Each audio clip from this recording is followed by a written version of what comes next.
When you hear Scotch, you think of a drink, not a chess opening. This one was developed by post, one move at a time, waiting days for the reply. Today we would call that ridiculous. In 1824, England and Scotland called it a chess match. This is the story of the Scotch Game. But before the name story, how the opening itself looks on the board. White starts simply with e4 and black mirrors with e5. White then plays knight to f3 and black defends with knight to c6. And then white immediately opens up the center with a move d4.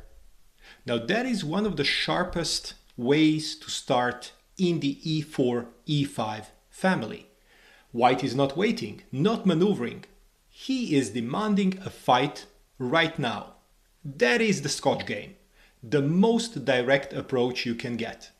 No slow build-up, no strategic patience, just an immediate challenge at the heart of the board. So, what's the story behind the name? To understand where this opening came from, you need to understand how the chess world looked. In 1824, there were no chess tournaments, no FIDE, no world rankings, no chess clocks. If you wanted to play someone in another city, you wrote them a letter, put it on a horse-drawn coach and waited. A single move could take many days to arrive. A single game could take months to finish. Today you play blitz games against opponents on different continents from your phone and finish in a few minutes. Players face opponents across oceans every day without leaving their homes. In 1824, chess was played across distances that felt enormous, waiting for the postman to bring the next move of a game you'd started weeks or even months ago. That was not a slower version of modern chess. It was a completely different game. The Edinburgh Chess Club was only 2 years old when they did something that surprised everyone. They challenged the London Chess Club to a correspondence match. London was the dominant chess club in Britain. Experienced, established, expected to win easily. The challenge from Edinburgh was widely regarded, in the words of the club's own history, as an audacious overreach. Scotland challenging England at chess, David and Goliath, played out one letter at a time. That was the time before trains, so the moves traveled by horse-drawn coach, 600 miles, days between each reply. The stakes were not just sporting. A silver cup worth £25 would go to the winners. More importantly, the match was labeled nationally as Scotland versus England. It was more than chess. National pride to its full extent. Letters about it were still appearing in newspapers on both sides of the border in the 1850s, decades after the match has ended. A chess match that became a national argument. 5 games were played over 4 years. Edinburgh won 2, London won 1. Edinburgh took the cup. And in those games a specific opening appeared. e4, e5, knight to f3, knight to c3, and then third move d4.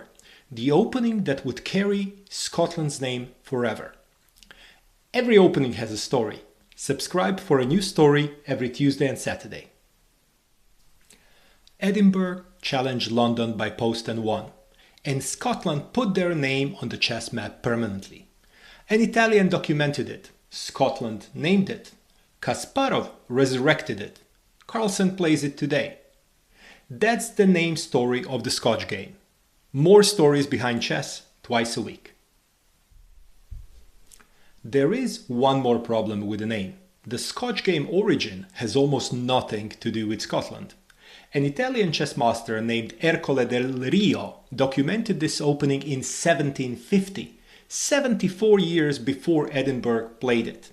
He wrote it down, analyzed it, published it anonymously. Italy had already done the work. Scotland gave it a name. and it would eventually become a part of the arsenal of modern world champions. The Scotch game is geographically Scottish in exactly one way. There was a postal match and the Scots won. If you're enjoying this, a like helps more people find it.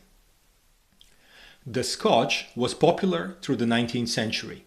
Then the chess world moved on. The consensus was that the Scotch opening released central tension too quickly, that white was essentially giving black too easy path to equality. The great players of the early 20th century preferred the Ruy Lopez or the Italian, openings with more strategic complexity, more room to press. For roughly 100 years, the Scotch opening lived in the history books only.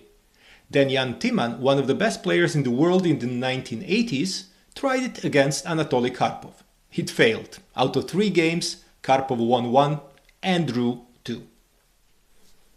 In 1990, Garry Kasparov was defending his world championship title against the same Anatoly Karpov. The match was level. The tension was extreme, as always with these two guys.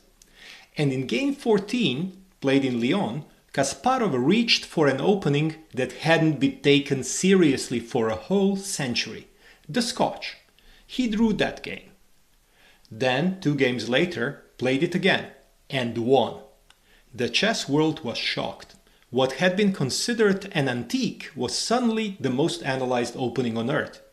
This was the first time the Scotch had appeared in a world championship match since 1892. That's 98 years of absence. Then Kasparov plays it against Karpov at the highest possible level and wins. He used it in 3 consecutive world championship matches, 1990, 1993, 1995. His career record with the Scotch as white, 13 wins, 8 draws, 0 losses against the best opposition in the world.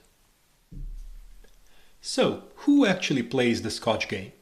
The opening today belongs to Kasparov's heirs.